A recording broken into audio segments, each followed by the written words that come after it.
ABC News Now. Good to know. Now to the computer mistake that nearly led to 40 years in prison for a teacher in Connecticut. Julie Amaro has spent the last 4 years fighting serious pornography charges, and this is after her classroom computer started spewing out lewd images. Here's more from our Robin Roberts. In 2004, Julie Amaro's life was near perfect. She and her husband Wes were expecting a baby. She was substitute teaching, and on October 19th, she thought she'd start her school day by checking her personal email.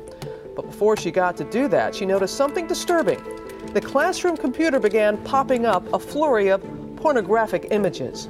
The time during the day, there was no big deal made of it. What happened was kids went home, told their parents, kids talked, and it exploded from there. The school notified the police, and a 37-year-old pregnant teacher was arrested, charged with risk of injury to a minor.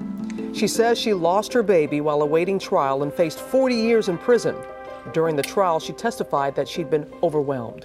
The pop-ups never went away. It was one after another. They were continuous. Every time I clicked the box in the corner, the red box, the red X, more were generated. But the prosecution convinced the jury that Julie had been surfing pornography websites in a classroom filled with 7th graders. She was convicted. Now Julie's case was taken up by an online community of computer security experts. Working with a copy of the computer's hard drive, they soon found the real culprit to be spyware. In this case, a malicious program which took over the computer and generated the pornographic pop-ups. This web page that she had allegedly clicked on, which was presented at the trial as, evidence.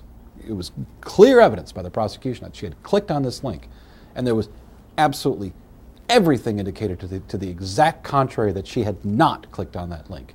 The judge threw out the conviction. The state dropped the felony charges, but Julie agreed to plead guilty to disorderly conduct and to never work in a classroom again.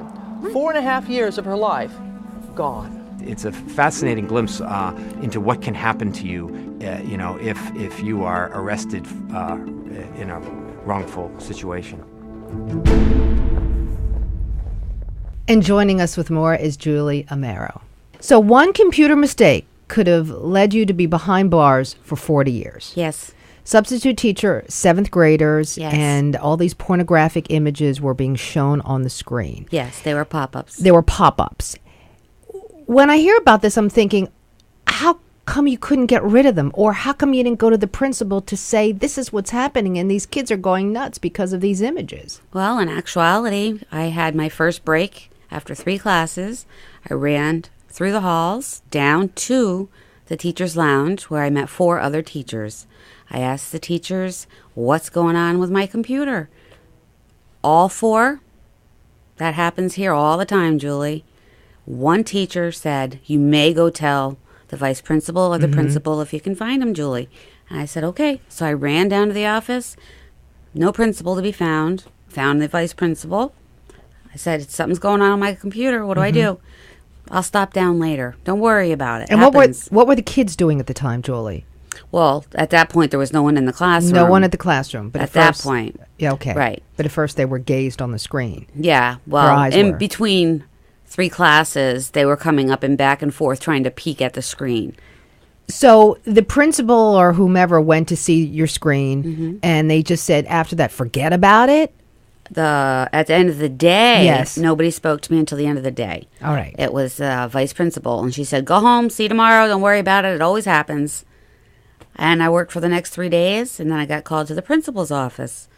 And he brought me in, and he sat me down, and he showed me a piece of paper, and he asked me, is this what you do all day in class? And I was like, what is it?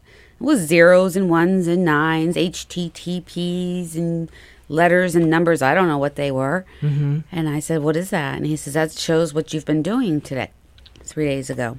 When did the police come in? And you were 37 years of age. You were Weeks pregnant later. At the time. Pregnant at the time. I was pregnant, and my husband and I worked for 3 years trying to have a baby, and got a phone call from the Norwich police station. You need to come down and talk to us. Well, my husband was on a trip, and I wasn't going by myself. He came home from his trip. We got a lawyer. The lawyer said, go right down there. We went down there. They convicted me for 10 counts of risk of injury to a child. And you could have been behind bars for 40 years with as a direct result of this. And you were dealing with this case for 4 years. For 4 years, I've been living in a hell. Why do you think the prosecution went after you so harshly? Because they lied. They had a computer that never went to where they said it went. We caught them, and they wanted their pound of flesh. So they persisted on hounding me to death. They wanted their pound of flesh. It came back. The computer was cleared. I was cleared. The judge said that the town of Norwich made erroneous testimony.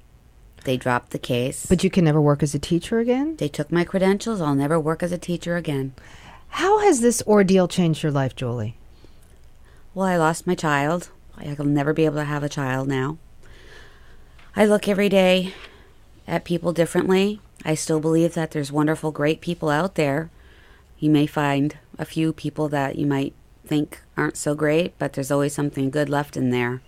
I look at the world differently every day now.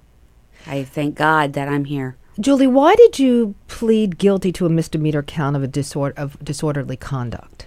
The state told us that they had spent so much money on this case that they had to have something. And what they called it was a pound of flesh. They charged me with disorderly conduct and a $100 fine. And that was what I had to pay for my freedom. But what did your lawyers say? Did they They agreed to it because my health issues. I had been hospitalized twice. My heart had stopped beating. I had heart failure. My heart wasn't strong enough to go through another trial. They were willing to go to trial, and so weren't we.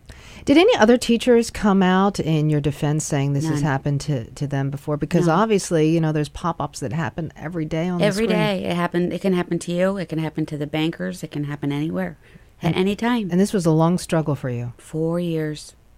Well, we thank you for joining us this morning, Julie, Thank you. to share your story with us. I thank you, and I appreciate it.